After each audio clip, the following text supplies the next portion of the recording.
Who can't relate to being so irresistible in high school that the girls are literally throwing themselves at you? Galgun Double Peace is a rail shooter and the sequel to the 2011 game Galgun. You play as the student Hodai, who's unremarkable in pretty much every way, but is the target of Ikoro, a cupid in training. Ikoro is competing with Corona, a demon angel who's also targeting Hodai. To get him first, Ikoro accidentally increases the dose of her love arrow by 32 times the normal amount. Because the love shot was so powerful, he essentially got a lifetime dose of love in one day.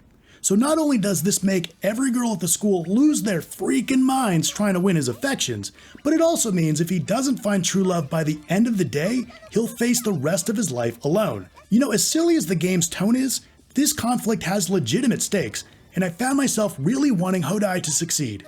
So on the one hand, you're trying to win the affections of your one true love, while on the other, fending off scantily clad, ravenous, horny classmates with a pheromone shot. Yeah. Primarily, this is an on-rail shooter, similar to those classics like House of the Dead or Time Crisis. However, instead of blasting zombies or criminals, you're blasting throngs of turned-on girls.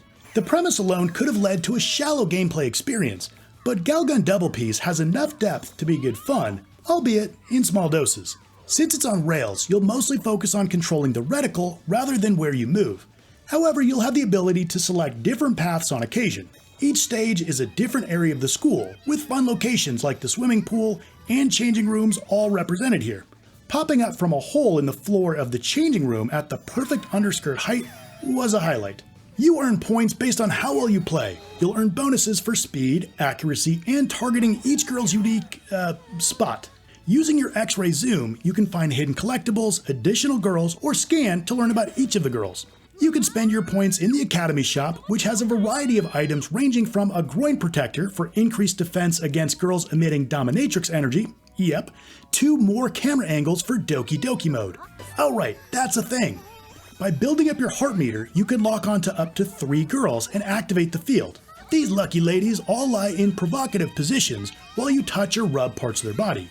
Each girl reacts to touch differently, and figuring out where to feel them most effectively is the primary goal of this self-induced minigame. Successfully concluding Doki Doki mode initiates an AoE euphoria bomb. That's great for dealing with crowds if things ever get overwhelming. Between stages are cutscenes and action events that provide a nice change of pace, where you try to win the heart of your love interest. At the start of the game, you'll select a personality type like nerd, jock, or pervert, which all affect your dialogue options during the cutscenes. At times, these girls will get stuck in hilariously compromising situations, and these play out like a much more involved Doki Doki mode. There are also boss fights that'll have you saving your one true love. How you perform during these sections will lead to the ending you get, and there are plenty to try for.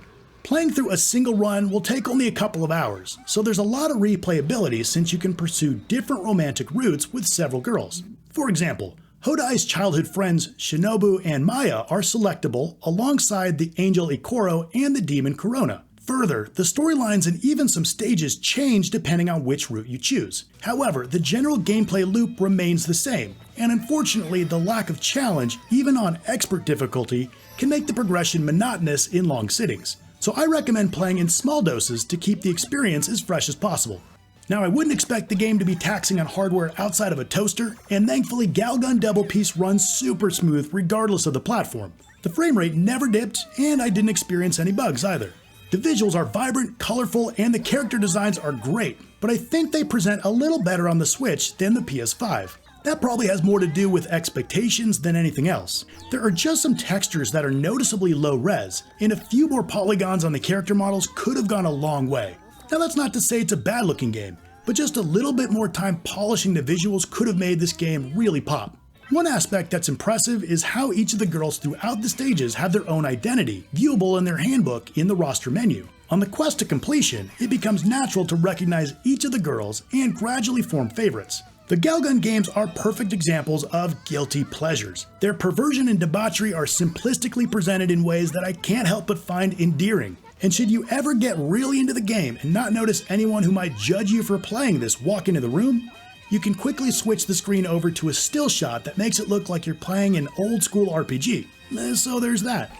Look, if you've made it this far in the review, you probably already know if Galgun Double Peace is up your alley. It's a perfect take on the classic rail shooter that can be beaten in about 2 hours, but can take around 20 to fully complete. Despite the dullness that sets in during long play sessions and the lack of challenge, the cast is likable with humorous and charming writing.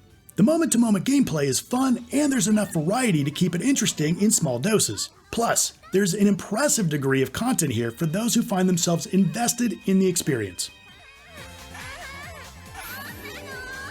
Alright, well there's Galgun Double Piece. Have you played it? What'd you think about it? And what are some other great fan service games? Let's talk about it in the comments down below. Now if you like games like this, but you want a lot less plot, check out my review of Hentai vs. Evil. I want to thank you so much for watching. I'll see you next time.